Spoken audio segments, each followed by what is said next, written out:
நான் நாளிக்கல்பட்டி பஞ்சாயத்திலேருந்து பேசுகிறேன். முகம் தெரியாத ஒருவருக்கு சீட்டு கொடுத்ததுனால் அதனால அனைத்து பொறுப்புகளிலிருந்து ராஜினாமா கடிதம் கொடுக்க வந்திருக்கிறோம். நான் ஒரு கிளை செயலாளர்.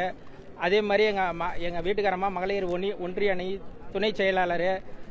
கட்சியில் முகம் தெரியாத சீட்டு கொடுத்ததுனால அந்த அதிருப்தி தெரிவிக்கிறதுனால் பதவியிலேருந்து அனைத்து பதவிகளிலிருந்து ராஜினாமா பண்ணிட்டு கட்சியிலிருந்து உறுப்பினராக மட்டும்தான் இருப்பேன். எந்த ஒரு பணிகளும் செய்ய மாட்டேன்.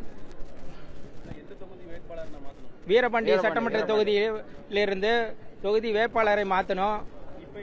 இப்போ பாரப்பட்டி சுரேஷ் அண்ணனுக்கு கொடுத்தா நாங்கள் கட்சி பணியே வேலை செய்வோம். ஆல்ரெடி அறிவித்தாலும் எங்களுக்கு மாற்றி கொடு என்று போராடி கொண்டு இருக்கிறோம். முகம் தெரியாத வேட்பாளர் ஏற்கனவே அவர் போன சட்டமன்ற தேர்தலில் போட்டியிட்டார். அப்படி எப்படி முகம் தெரியாத வேட்பாளர் நீங்க சொல்லலாம்? அவர் ஏற்கனவே போட்டியிட்டிருக்கலாம். ஆனால் இதுவரைக்கும் போன டைம் கூட எங்களை ஒரு கிளை நிர்வாகிகளோட சந்திக்கல. போன டைமும் சந்திக்கல. இந்த 5 ஆண்டுகளும் தோத்து விட்டாலும் கூட ஒரு நிர்வாகி கூட சந்திக்கல. ஒரு அடிமட்டம் தொண்டம் வீடு கூட தெரியாத ஆளு எப்படி எங்களுக்கு எந்த ஒரு நல்லது கெட்டது செஞ்சு கொடுப்பாரு என்று வேண்டுகோள். அடுத்த கட்டமாக வேட்பாளர் பார்த்தோன்னா கட்சி வேலை எதுவும் செய்ய மாட்டோம் என்றன்னு தான் இந்த ராஜினாமா லெட்டரை கொடுக்க வந்திருக்கிறோம்.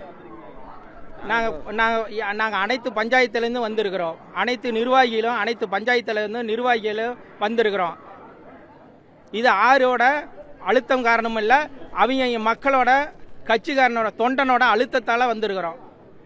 இப்போ இது தலைமைக்கு தலைவர் மு க ஸ்டாலின் அவர்களுக்கு தெரிவித்துக் கொள்கிறோம்.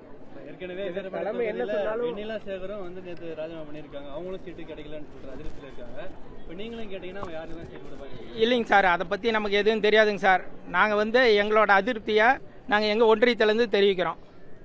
அதே மாதிரி எங்கள் பஞ்சாயத்து நாளிக்கல்பட்டி பஞ்சாயத்துலேருந்து தெரிவிக்கிறோம். நான் குறைஞ்சபட்சம் 3 தலைமுறை எனக்கு விவரம் தெரிந்த நாளையிலிருந்து இந்த கட்சிக்கோசரம் உழைத்து கொண்டுக்கிறேன். தலைமை யாருக்கா ஒருத்தருக்கு தான் வாய்ப்பு கொடுக்க முடியும். அப்படின்னா என்னதான் பண்ணுவோம்? தலைமை என்ன? நாங்க அதுக்கு தான் பாரப்பட்டி சுரேஷ் அண்ணனுக்கு சீட்டு கொடுன்னு சொல்றேங்க. பாரப்பட்டி சுரேஷ் அண்ணனுக்கு கொடுங்க. நல்லது இருங்க நல்லது கெட்டது அத்தனைக்கும் இவரு தான் வீடு தேடி ஒவ்வொருத்தரும் வீடு தேடி வந்திருக்கிறாரு. அந்த கட்சியை உருவாக்க ஒவ்வொரு தொண்டனும் வீட்டுக்கும் சுரேஷ் அண்ணனுக்கு தான் சீட்டு. நல்லது கெட்டது எத்தனைக்கும் அடிமையா இருக்கிறாரு. எங்க கட்சை உருவாக்கணும் திமுகனா சுரேஷ் அவர்களுக்கு தான் சீட்டு. இல்லைன்னா நாங்க எந்த மக்களும் நாங்க அடிமையா இருக்கணுங்கிறதுல நியாய நீதி கிடைக்கணும். வீரபாண்டி தொகுதியிலன்னா எங்க தம்பிக்கு தான் சீட்டு. நேர்மையா ஒழிக்கிறாரு.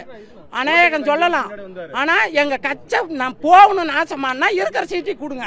ஆனா ஸ்டாலின் அவர்களுக்கு மன்னிப்பு கேட்கிறோம். எங்க கட்சை உருவாக்கணும், எங்க திமுக வளரணும்னா எங்க தம்பிக்கு தான் சீட்டு கிடைக்கணும்னா சுரேஷ் தம்பி தான் நல்லது கெட்டது காரியம் எந்த காரியத்தும் நானுன்னு நிக்கிறாரு. நாங்க நியாய நீதிக்கு தான் பாடுபடுறோம். அராசரத்துக்கு நீதி இல்லை. அதனால நீங்க பாரப்பட்டி சுரேஷ் அவர்களுக்கு சீட்டி கொடுத்தா இந்த அனைத்து மக்களுக்கும் உழைப்போம். இல்ல அப்படின்னா எங்க பாட்டுல இருக்கிறோம். எங்களுக்கு என்ன தண்டனை கொடுத்தாலும் சரி ஸ்டாலின் அவர்களுக்கு மன்னிப்பு கேட்கிறோம். கொடுத்தாங்க சீட்டு, அவரு கொடுத்தாங்க. அவர் அப்ப தோத்துட்டாரு. இப்போ எங்க அண்ணா இவருக்கு நாங்க கேட்டிருந்தோம், தரல. ஆனா அந்த அவருக்கு எங்க தொகுதி பக்கமே வந்ததே கிடையாது. அவர் நாங்க பார்த்ததுல 5 வருஷத்துக்கு முன்னாடி அவரை பார்த்தது தான். எங்க தொகுதியில இந்த கிராமத்துல பஞ்சாயத்துல எல்லாருமே எங்க அண்ணன் சுரேஷ் அண்ணன் மட்டும்தான். ஏதாவது ஒரு நாள் போய் கேட்டா ஒண்ணு செஞ்சு தர்றாரு, பிடிக்கிறாரு. இப்ப அவருக்கு தரலங்கிறாங்க. அதுதான் நாங்கள் கேட்க வந்திருக்கிறோம்.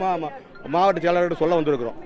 அதுக்கப்புறம் மாவட்ட செயலாளர் என்ன சொல்றாரோ அதுக்கு மேலே தலைவர்கிட்ட சொல்லி என்ன பண்ணுறாங்க. அதுதான் அவருக்கு நாங்கள் கொடுக்க வேணாம்னு சொல்லலை. ஏன்னா எங்கள் அண்ணனுக்கு நாங்கள் கொடுக்கணும் தான் கேட்குறோம். அறிவுமே இல்லாத அவர் கொடுக்குறாங்க. நாங்கள் 5 வருஷத்துக்கு முன்னாடி அவரை பார்த்து தான் ஓட்டு கேட்க வந்தவர் தான். இது வரைக்கும் நாங்கள் பார்த்ததே கிடையாது. அவரை நாங்கள் எப்படி அவருக்கு வேலை செய்யறது சொல்லுங்க பார்க்கலாம். எங்கள் ஊருக்கு தொகுதி பக்கமும் இல்லை, ஊர் பக்கமும் வந்ததே இல்லை. எங்க இருக்கிறான்னு கூட எங்களுக்கு தெரியாது. எங்களுக்கு எல்லாமே எங்க அண்ணா சுரேஷ் அண்ணன் தான். எதா இருந்தாலும் நாங்க போய் கேட்டோமா உடனே செஞ்சு தராரு, பிடிக்கிறாரு. அதனால நாங்க வேட்பாளர் மாத்துக்கன்னு மாவட்ட செயலாளர்கிட்ட நாங்க சொல்ல வந்திருக்கிறோம்.